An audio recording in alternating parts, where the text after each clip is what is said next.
Welcome. This is another video that describes Robbins Socio-Rhetorical criticism. I again urge you to read this book. It is a landmark method that is inside of the Greek Exegesis general genre of methodology. Remember my encouragement to explore all methodology, to adopt things that are in a good scholarly fashion, but you may adopt pieces from various methodologies as long as you understand them. So let's go into understanding Robbins Socio-Rhetorical methodology. Remember, he looks at methodology that the text has an implied author, an implied reader. It gives verbal signs that may be into a particular language, but may transcend languages. This transcending ends up having a represented world. Inside that world, he's looked at the intertexture, the repeating, the storyline, the aesthetics within the text. He's looked at how the text interacts with historical, cultural, or oral scribal information. He's looked at how there's a narrator and characters. We've discussed how social and cultural milieus that you're working in. Perhaps the original text of the Bible was in the Mediterranean world. You'll see first intertexture or social-cultural that looks at the texture and culture of a particular city.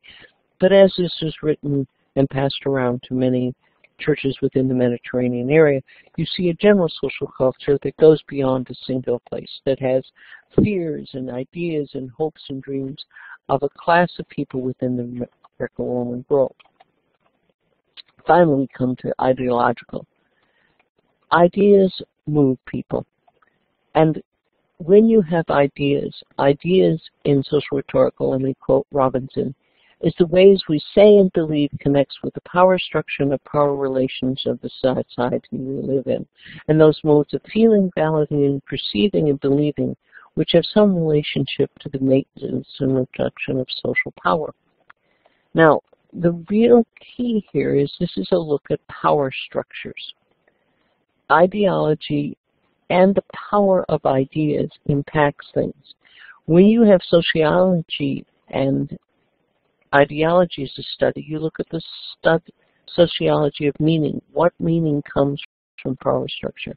When you look at ideology and power, you have discourse as a relationship between truth, theory, values, social instances, and the practices in which they were focusing on the power and the power of the body. That's Michael Foucault. You look at ideology and power, you look at dominant culture versus subdominant culture, counterculture, and liminal or emerging cultures. Now, if you look at this, this is something that we discussed in the social and cultural. But when you add ideas to it, you see that some ideas understand that. The ideas of class that the Romans had, of some people being worth more, that the senatorial families, because of their money and their long time, were worth more than the equestrian, than the general Roman tree. That's not something that works inside of most American cultures. There's still some reflection of the rich being better than the poor, but there's a meritocracy that seems to also counterbalance it. You have ideas versus readers. What do the readers think of as writers? Perhaps your ideology overwrites the text. And ideology and religion overlap. You may have a religious response to a particular piece of text that obscures what's actually happened. So ideologies do exist in the text due to history. They do exist in the authoritative traditions of interpretation. They do exist when we try to discuss things as scholars, to pick apart, to look and to understand. Ideologies may put blinders on us, and ideologies may put the same type of blinders on individuals and groups. And we'll apply these methods 2 through 4 as we apply social rhetorical methods to theology. But first, let's look at ideology. Ideology in history has ideas that what constitutes honor and shame. why patronage and clients were valuable, what hospitality and health systems do. Remember, there were no, I can go and check into a hospital. There were no health system. It was families, hospitality, the home. Doctors worked inside of homes, inside of families, inside of things. There were purity systems. How can you be pure and therefore have the gods approve of you? Then there were countryside versus cities. Rome as a city was terribly different than the country estates. Now, ideology affects the Greek text. The narrative, Bible is also a narrative or based on a narrative. First and Second Thessalonians are based on an Acts narrative, which is really a narrative actually happening. And in the narrative in Acts, there's reciprocity between the narrator, Luke, and the characters in it. The ideology of the text, of the implied reader and the thing, creates an ideology of the text, which may or not be the actual ideology. You know, how does that affect the specialization or centralization? Luke wrote his Gospel and Acts saga to Theophilus,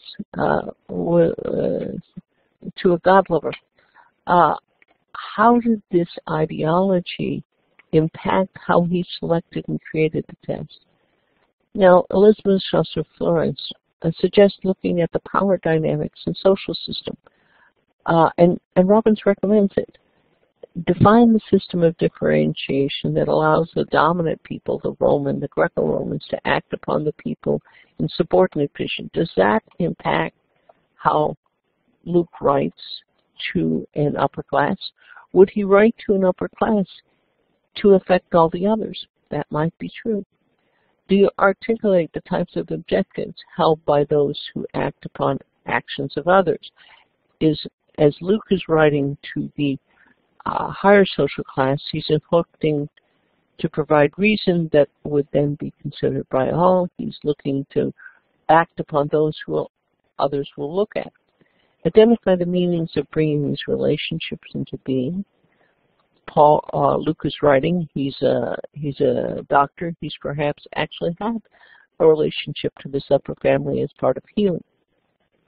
Identify institutions of power. I've given you examples of oligarchies in the general Greco-Roman society, but there were local institutions of power. Specifically, in Thessalonica, there was 5 rulers. Were these rulers institutionalizing their power through political systems? And analyze the degree of rationalization. Well, that's just the way it is. The classes have always existed. Slavery has always existed. That's not exactly true. People have always enslaved others as a means of economic gain, but it didn't really come from graves or births. So ideally, to change, the Pater Familia as the keystone of society became the Christian church. As society, it wasn't based on race or creed, but acceptance of the triune God, the Father, Son, and Holy Spirit.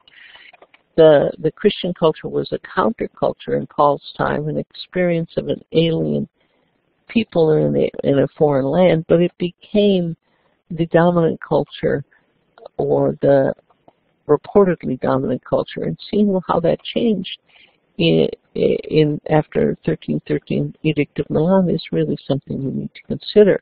Does that color how we read the text? Then there's a collective lifestyle with sexual purity laws. These all food restrictions, these have changed. Now, the ideology of authoritative tradition may be set by cultures long beyond when they were. The dominant Latin culture impacted Rome, but it also impacted until the 1500s. The Latin Vulgate was not 100% accurate, but it became the authoritative tradition because of the history, because of how it was held onto in the medieval world. The retranslation of the Bible in 1500 Christian era changes it. It was done by 2 groups. The Catholics out of Cardinal Francisco Jimenez de Sinister, and the Protestants, first by Erasmus and others. The Latin culture at that point had really given way to the nations, and the retranslation of the Bible took the ideologies to that level of change where you have the Reformation. Unfortunately, you have the Reformation in fights. Ideologies and discourse have changed. In the first century, speech was the first preferred way. You spoke to someone, you talked to them. In the 20th century, we had written, what sort of written communication. Toward the end of the 20th century, into the first, you become the information web of the Internet. Again, debating forms in the first century were rabbinical debates or Aristotelical rhetoric debates, where in the 20th century you have written articles presented in scholarly forums, maybe some polite scholarly debates. 21st century, you may have podcasts or conferences which hype debate. Ideologies in groups and cultures. Over time, each group holds to its ideology. Within a group, these ideologies became embedded, that is, held without thinking or unconsciously. To examine a group ideology of a group you must make embedded ideology explicit.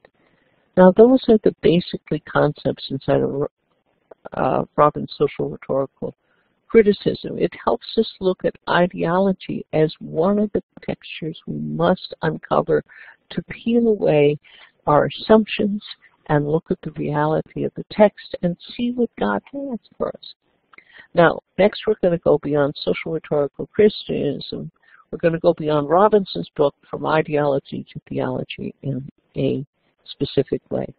Thank you for listening to this, and I hope it's helpful as you form your own style of Greek exegesis.